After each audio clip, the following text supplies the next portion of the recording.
Today, many students go to college with numerous questions about their faith, yearning to know if the seed planted in them as a child is both true and practical. Using the miracle on the road to Emmaus as a model, young adult ministers conversed weekly for 3 months with college students about the most pressing questions they had about the Catholic faith. As they journeyed together virtually, something amazing happened. Doubts disappeared, fears faded, and Jesus revealed that He is still alive. Hearts Burning Within Us, the latest book from Patchwork Heart Ministry, is a result of that grace-infused conversation. It is the perfect back-to-school gift for recent high school graduates and current college students. Get your copy for them today at patchworkheart.org or by calling 424-704-3278. That's 424-704-3278.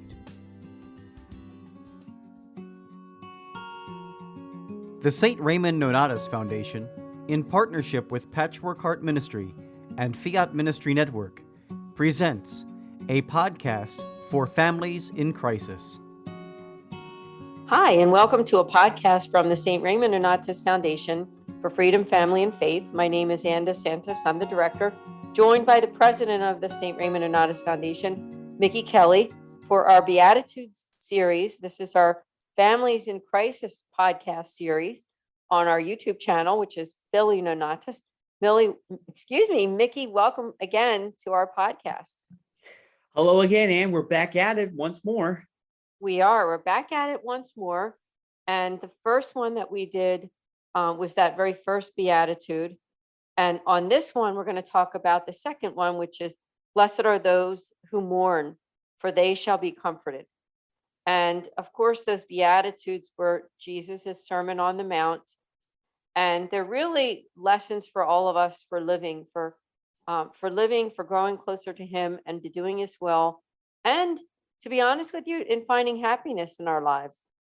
I didn't know, Mickey, we'll start out with you. I didn't know if you had anything to say or any comments on blessed are they who mourn. One of the first things I really think about is, like, when we think of this beatitude, is that we tend to think it just pertains to those who probably mourn the loss of a loved one. But I think it goes a little more deeper than that. And every time I think of this beatitude a little more, I think of those that maybe go through some mental suffering, so to speak. So, and of course, there's a growing number of people in the Catholic Church that wants to try to put the spotlight on mental health, which I think is very welcome news. Let's face it, because if we look at what has happened to our culture, the last half century or more, you see a lot of people are really suffering inside. There are wounds that we don't see outside, they're battling something internally. And thank God for ministries like us, where we can reach out to those who experience, the crisis brought about, from the divorce aspect whatsoever, or even like times where their families are in crisis. And honestly, like mourning does go deeper than, losing someone like a friend or a family member that is close to you. There's something more to it. And I honestly think that, with the rise in depression and those with other health ailments, that this is really their beatitude right here, because they know that they will be comforted by good friends who probably had the same struggle as them, and in time is they're going to strive to be the best version themselves. Yeah, good points, because first of all, you mentioned our foundation, and that's part of what we do. And I just think that's so true. And I thank you for bringing it up, because our whole charism is that pastoral accompaniment. And if this is your first time listening to one of our podcasts, just know that, that's the most important thing that we do as a foundation, is make that outreach to you who are suffering in some way, which can bring about sadness and depression. And so I do want to just make a shout out, which I'm sure I'll mention it one more time, is that we offer the free pastoral consultation with a Mercenary and Friar, All you need to do is simply go to our website, and there's a priestly consult drop down there under our services. Just want to make sure I mention that, because if you are a person right now listening to this podcast and thinking, I am a person who's mourning right now, I'm going through a lot of stuff. We're there for you, and that way that we do that is offering our free services. So thank you again, Mickey. I thought I would read also from the Catechism of the Catholic Church. It's a great place for us to go to really learn exactly what the Catholic Church teaches. And if you go to part 3, Life in Christ, section 1, Man's Vocation, Life in the Spirit, and chapter 1 is the dignity of the human person, our vocation to beatitude. And I'll read what it says in number 1716. It says the Beatitudes are at the heart of Jesus's preaching. They take up the promises made to the chosen people since Abraham. The Beatitudes fulfill the promises by ordering them no longer merely to the possession of a territory, but to the kingdom of heaven. Now let me read all of them just to give a little bit of a review. So last month we did the blessed are the poor in spirit, for theirs is the kingdom of heaven. That's the first one. And this evening is blessed are those who mourn, for they shall be comforted. Third one is blessed are the meek, for they shall inherit the earth. Next is blessed are those who hunger and thirst for righteousness, for they shall be satisfied. Blessed are the merciful, for they shall obtain mercy. Blessed are the pure in heart, for they shall see God. Blessed are the peacemakers, for they shall be called sons of God. Blessed are those who are persecuted for righteousness' sake, for theirs is the kingdom of heaven. Blessed are you when men revile you and persecute you and utter all kinds of evil against you falsely on my account. Rejoice and be glad. Now let me just read a little bit more about the Beatitudes. In the Catechism, it says number 1717, that the Beatitudes depict the countenance of Jesus Christ and portray his charity.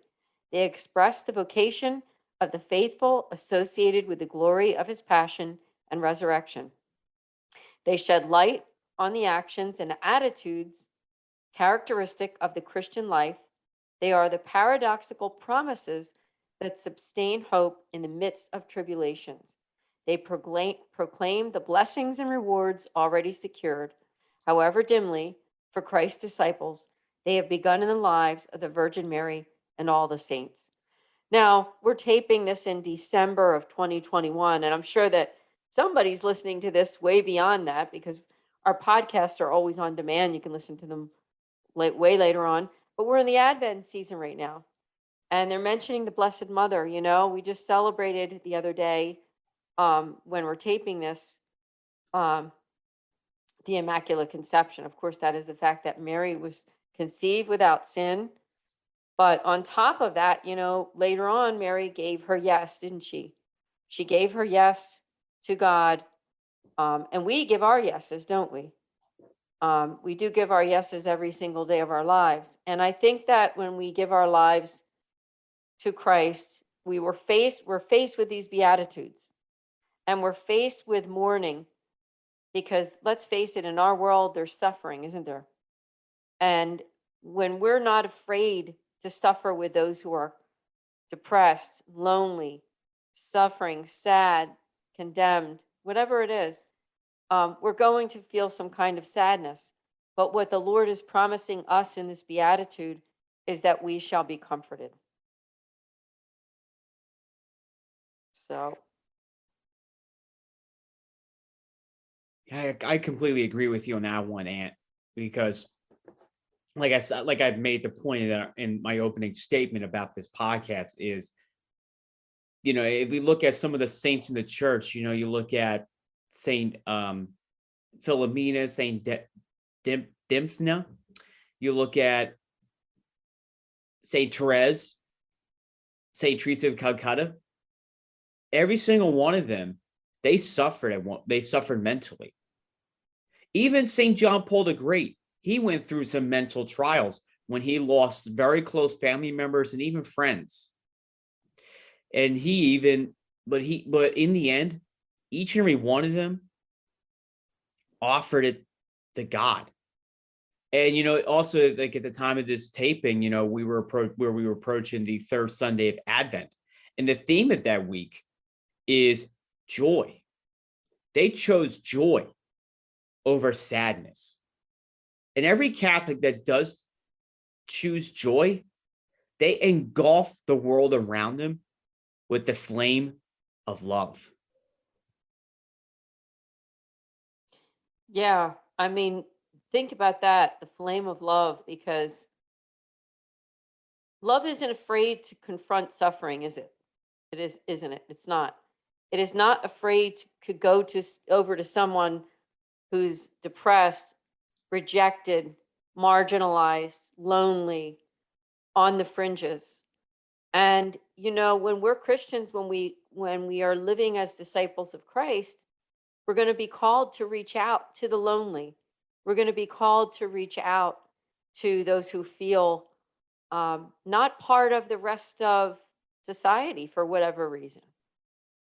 And so I think that the blessed are those who mourn are for those people who have made the decision that they do want to follow Christ. And let's face it, that's not always the easiest thing to do, is to decide I'm going to be a follower of Jesus Christ, who suffered and died for the sake of others to bring freedom to the entire world, freedom from sin.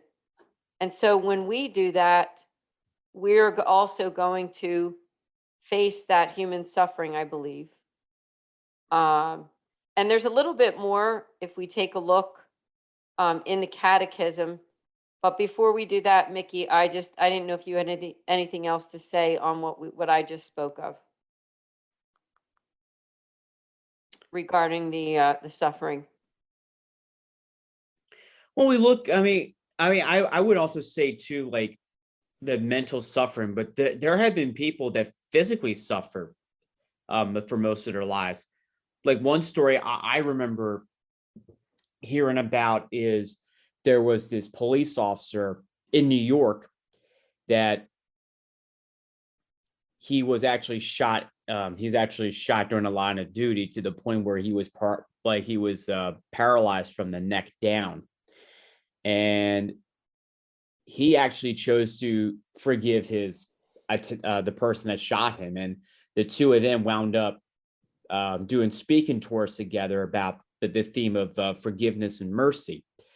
And he was like, well, of course, he was still paralyzed and everything, and he passed away back in like 2017.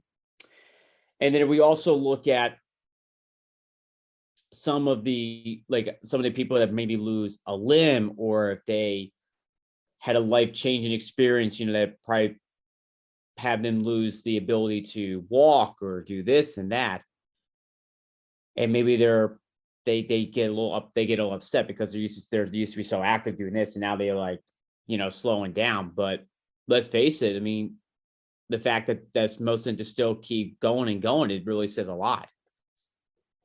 Yeah, there's a perseverance that comes with that.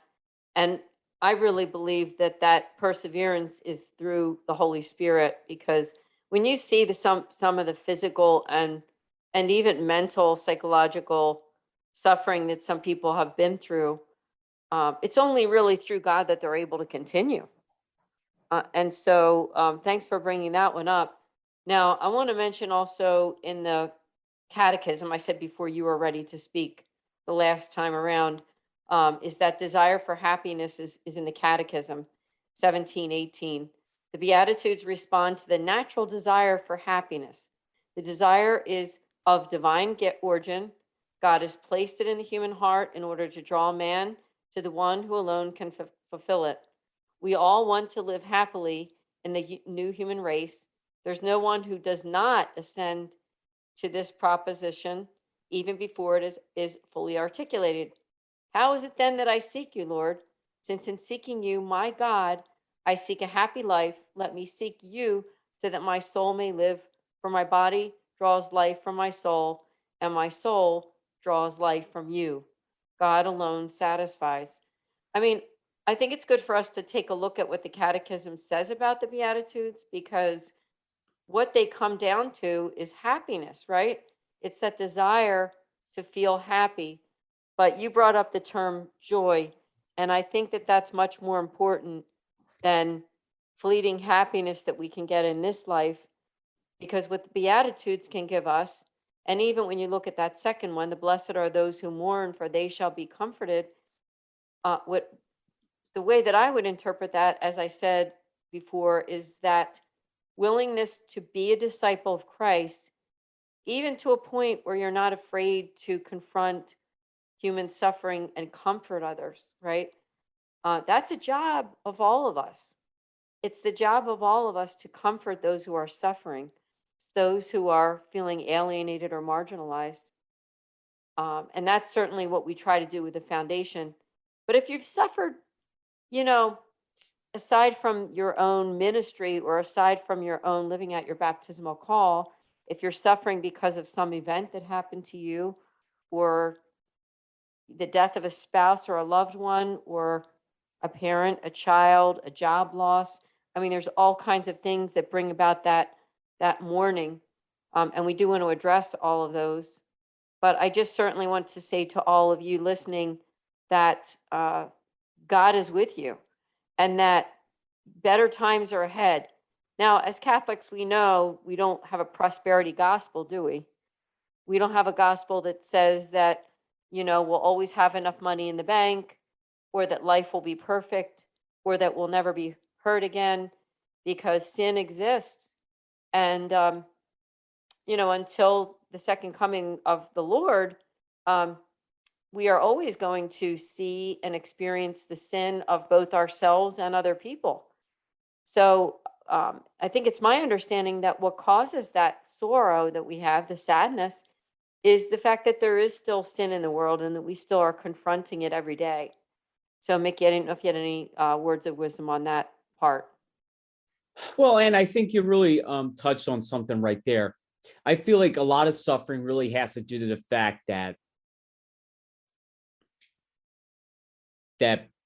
people are confronted with sin every day, whether it's, sins against the flesh, or even the sins that habitual sins, this and that. And of course, we shouldn't really be discouraged at all. Rather, we should just continue to do what our goal in life is, and that is to preach the gospel. And let's face it, we can really, not everyone can preach it through words. Most of us can preach it through actions too, or by our example. I mean, how many times have we saw saints that, we just got through the year of St. Joseph, and there are no quotes from St. Joseph at all in the Gospels, whether it's Matthew or Luke. Rather, there were some visionaries like Blessed Anne Emmerich, I believe. Yeah, she got visions of St. Joseph, and there were other I would call them disciples of St. Joseph, that not only had devotion to the Blessed Mother, but they also in turn developed a devotion to St. Joseph. And there's that, as a matter of fact, I just recently consecrated myself once again to St. Joseph through the 33 days format that Father Don Calloway wrote. That's kind of similar to the one from St. Louis de Montfort for the consecration of Mary. So he did one for St. Joseph, and there's no question, Father Calloway, he was overjoyed with the fact that Pope Francis dedicated a year to St. Joseph. And that actually came a century and a half after Pope Pius the 9th, I think it is, or maybe 10th, but we'll be fact checked by our next episode anyway. So, but there was a time that there were some encyclicals that were coming out that to encourage a deeper devotion to St. Joseph. Not only the fact too, there were things that were coming into the scene, such as communism, socialism, and these things that were going to have people not understand, actually not be St. Joseph in the workforce and everything. And, of course, in the Catholic Church, they have drawn the line since the dawn, since the, I should rather say the epiphany of I'm not sorry, the genesis of the Catholic Church.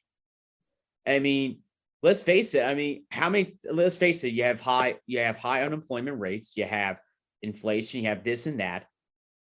And you also have a rise of sin in the world, whether it's against the flesh or habitual sins, which is, we're swearing, we're taking the Lord's name in vain. And there are times that most of the sins that are coming now, like, they're really going to be sins against the virtues. Even a wise person from the Novena clique that I know in my parish, that's something that Father Calloway adopted. So that's something for you. That's a person you can interview in the near future. But anyway. Yes. But anyway, one of the things that we can really learn is that with all these sins that we are confronted every day. I mean, and how many times have we been confronted when we stand outside of Planned Parenthood together? And how often we have people that would jeer us, whether it would be just a foot away while they're walking to go to work or go home or whatever they're doing. Or times we probably get like honking horns, and we can do, well, I don't think we ever took a course in Morse code or anything, but I'm sure they probably were, cheering on Planned Parenthood while jeering at us, so to speak. And of course, we are faced with the reality that we're not really fighting flesh and blood in this spiritual battle, but we're really fighting Satan and his principalities that are running amok in this society. And we have two choices. We could just sit and watch, like the second string team during a football game, or we can just step into the breach and fight it. There's something about being brave. And I know for me, what I've witnessed with you, on a personal note, of course, is what you just mentioned about going to facilities and praying there. It takes some bravery. So I just want to just thank you for your commitment there, because that's a way that we can live out those Beatitudes, because we're protecting human life. Now, on the topic of this blessed are they who mourn, I found an article that I thought we could just kind of unpack a little bit. It's called Blessed Are They Who Mourn, and it came out from the Diocese of Little Rock. So I just found this article, and in the article, it says that on the topic of people who are sad and mourning, whether it be from the death of a loved one or something else, it gave some words of wisdom on that. It says that mourning as a form of prayer is more than grief experienced over loss. Mourning is sensed in the offering of our experience of loss to God, even when there is anger toward God, because we sense somehow that God was involved in taking away our loved one. Let's talk about that, because we're on this podcast, which is for families in crisis. Maybe you have a spouse that left you, or you are divorced or separated. Maybe you lost your job this year. Maybe one of your parents died or has cancer or some other illness. Maybe it's something else. Maybe it's loss of friends, or not feeling very welcome in your church community, work, or neighborhood. So I thought we could talk about these things, because people who are really suffering because of some kind of a loss, especially right now, we're taping this for the Christmas season. It's going to air that last Thursday of this month in December of 2021, although people can listen to it whenever they want to later on. I didn't know, Mickey, if you had any comments on that, because it's certainly a time, I think, that people reflect on the losses that they've had.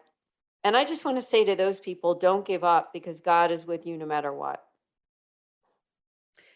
Yes, and I think now we're staying on topic here, of course. What's the meaning of the Beatitude of mourning? Well, one of the things that I have seen, and there has been some funerals that I have attended over the years, One of the funerals that kind of stood out to me was about a year ago as we were coming out of the communist lockdown, I like to call it. I know, we were in the midst of a pandemic and everything, but in reality, I think it was a lot like a communist takeover. But it's one thing that I was noticing and one of the things that I really enjoy of some of the funerals that I have attended is listening to the eulogies. And most of the time, these eulogies, of course, the eulogies would share about the life of the deceased. And some of the eulogies that some of the things I really got out of the eulogies is that the person that would deliver it, they would share something that really speaks of the character of the deceased. The one in particular was given by his brother-in-law, and he would share some of the memories he had with him around Christmas time, of course, how they would decorate the tree, and they would have, a couple of beers, reminisce about the good times and everything. And in fact, he actually got to the point where he actually nearly broke down because they were very close with each other. And considering the fact, too, that he was married to his sister for a long time, and they had 3 kids together. One actually died, was pre-deceased. He had a son. He passed away. I forget what happened, but and he also served our country proudly during the Vietnam War, but he never really talked about it. And that's common for a lot of Vietnam veterans. But anyway, some of the things and this would be a challenge too, to anyone that's listening to this podcast. I mean, someone could be listening to this after losing a very close loved one, whether it's a parent, uncle, aunt, in-law, cousin, whoever. Something I would challenge you to do is, if you were to give a presentation on the life of that close loved one that passed away, how do you want everyone attending the wake or funeral to remember that person? What are some of the characteristics that stood out about that person? And how can we apply it in everyday life? And through that, they will be comforted from that period of bereavement. Yeah, thank you for sharing. I think people need to hear that message, Mickey. So thank you, because, when the holiday comes, by that I mean Thanksgiving, Christmas, Easter, whatever it is, you can't help but think about the people that have gone before us. On a personal note, not to go into too much detail, but I will say that for my own family this past year, my husband lost both of his parents. So, of course, he's been praying every night for the repose of the soul of his parents who died 3 weeks from one another. And so when you go through something like that or some other loss, you can certainly understand that beatitude of blessed are those who mourn, for they will be comforted. And that meditation that I was just reading from the article from the Blessed Are Those Who Mourn from the Diocese of Little Rock, Arkansas.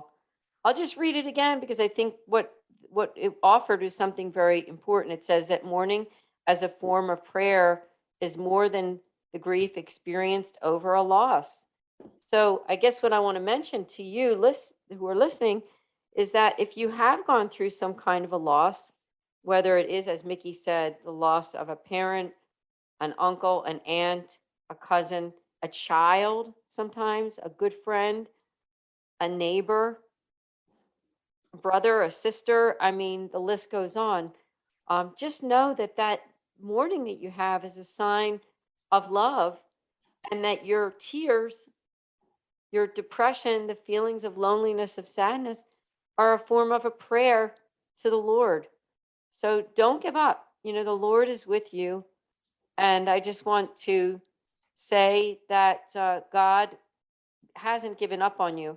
And this same article says that whether or not there's even a trace of anger in our mourning, when mourning is offered as a prayer, it is a prayer that will be answered by God. And then a little bit more, it says there's something more, however, and that is also contained in this beatitude. It tells us that we should mourn. At the time Jesus delivered the Beatitudes, his disciples were not mourning, and for good reason. But the time would come when they would mourn, and also for good reason. Now, there's a little bit more there too, but I'll just stop there and see if you, Mickey, had any words on that. Sure, and first off, I do want to commend you for sharing something personal that has happened to you this year, and I'm sure that it has been a tough time for your in-laws, generally Yes. speaking. But and let's face it, I can actually relate to you to a certain degree, because from the time I was in middle school, I was losing a relative once a year. Well, from 2001 to, let's say, about 2004. And I just remember, like, there were times like I was sitting at the dinner table on Christmas Eve or Thanksgiving, whatever the case is, and I was just like noticing that there was an empty seat somewhere, that it just actually made my heart sink. Recently, I was actually out with some friends after we were attending Mass for Holy Day of Obligation, and well, for the Feast of the Immaculate Conception, but some people are going to be seeing this a little later, but that's okay. And we were actually gathered. We went to a brewing a restaurant that was just around the corner from the Basilica, and I was a little zoned out, so to speak. And someone kind of snapped me back to reality, and I did my best to kind of hinder it, but she sensed that there was like something wrong, so I had to open up, and I was like saying, yeah, it's like this time of the year. Because I honestly, and like for 20 years, like this time of year does get to me, because my grandparents are no longer with me, and there was just less and less people coming over my house on Christmas Eve, as well as Christmas night too, for the festivities. Even though there were times like, well, of course, we invited my cousins to come over in recent years, and they did fill the void a little bit, but the glue of the family, they have gone to their eternal reward and, be with Jesus, of course.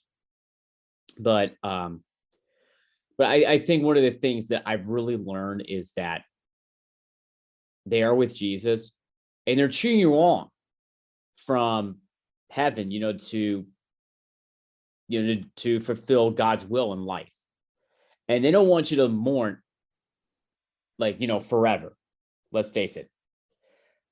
But what they do want you to do is to get on with your life. And some days it would be hard, some days it would be easy. St. Teresa of Calcutta, and I have this quote actually glued to on my my MacBook here. She said that suffering is a sign that you have come so close to him that he can kiss you. And let's face it, many people do suffer a lot, whether physical or mentally, but God's love engulfs them and surrounds them. No matter what trials they endure, no matter what tribulations are set about, come before them, God is with them.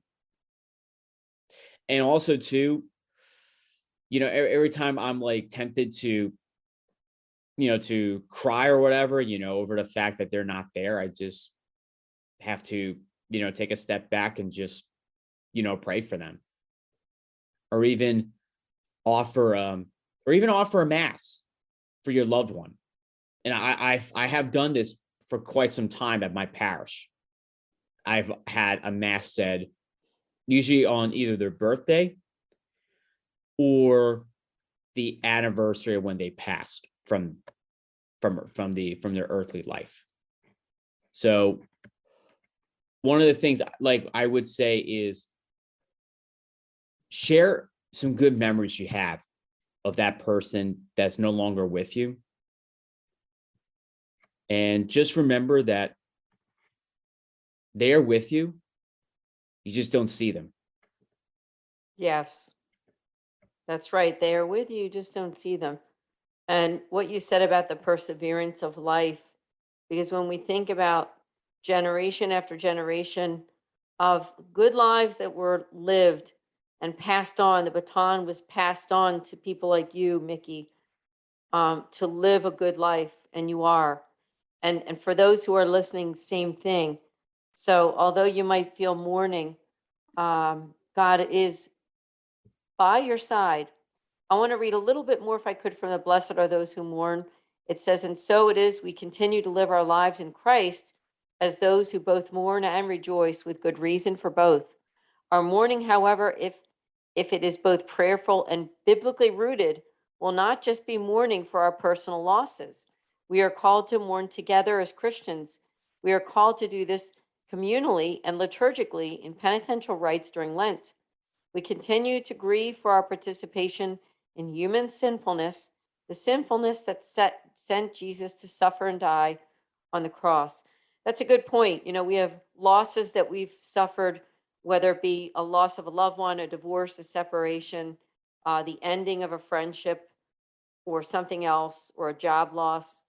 And then we have those losses that are caused by human sin, not always by ourselves, but just from either other people's sin or even just from the world itself, because the world has sin in it. And sometimes it is our own personal sin too. Now, we're coming closely to a close in about 5 minutes for the podcast. Before we end, Mickey, I didn't know if you had any kind of, final words that you wanted to say on Blessed Are They Who Mourn. And I think we covered everything, but if there's one thing I do want to offer is that it's okay to mourn, but just always remember that, and it honestly, it's better to mourn than to just bottle it up. Because if you do bottle it up, it's going to take over you. And I've had my share of doing that. But some of the things I would say you do is put everything, your mourning, your suffering, at the foot of the cross. Because let's face it, when Jesus hung on that cross on Good Friday, he did it for a reason. And it wasn't just the fall of humanity with all the sins of the flesh and everyone who was going to commit mortal sin time and time again, whether they were Catholic and name only politicians or people that fell away from the church because there are too many rules, or the Catholic Church is not with the times or whatever. He died for you. Yes. And he even died for those that was going to go through many of life's tribulations, good or bad. So never forget that Jesus is with you always. And even he said in the Gospel of John, in the world there will be many troubles and tribulations, but he overcame them. So if you can overcome your sufferings in life, so can Jesus. Amen. Amen. Wonderful words of wisdom by you. And I will end also by saying that something that I echoed at the beginning about our services, because blessed are those who mourn, for they shall be comforted. All has to do with what we do for as a foundation, the St Raymond Nonnatus Foundation for Freedom, Family, and Faith. And that's what we're all about, those three things: freedom, family, and faith, and helping you to hold on to that.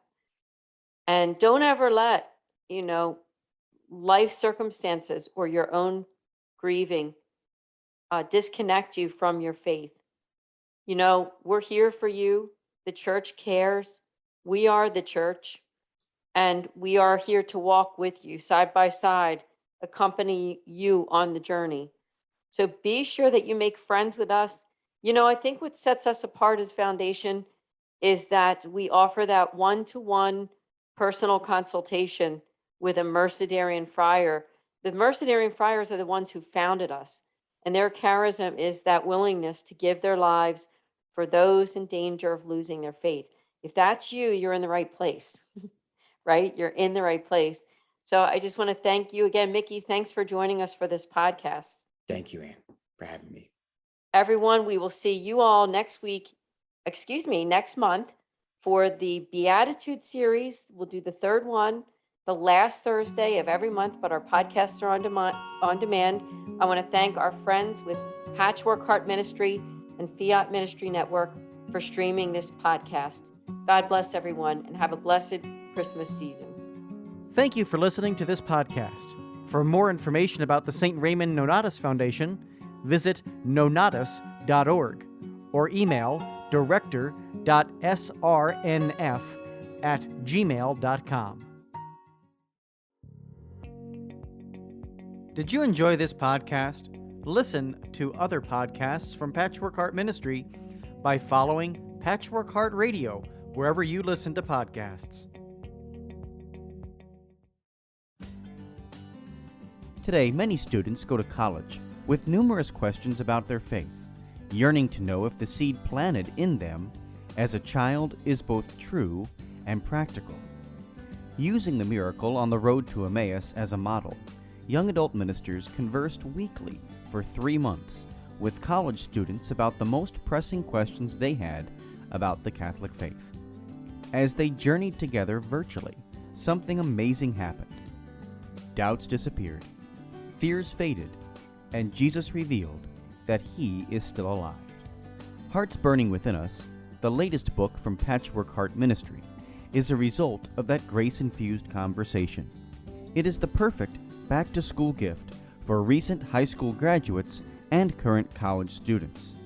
Get your copy for them today at patchworkheart.org or by calling 424-704-3278.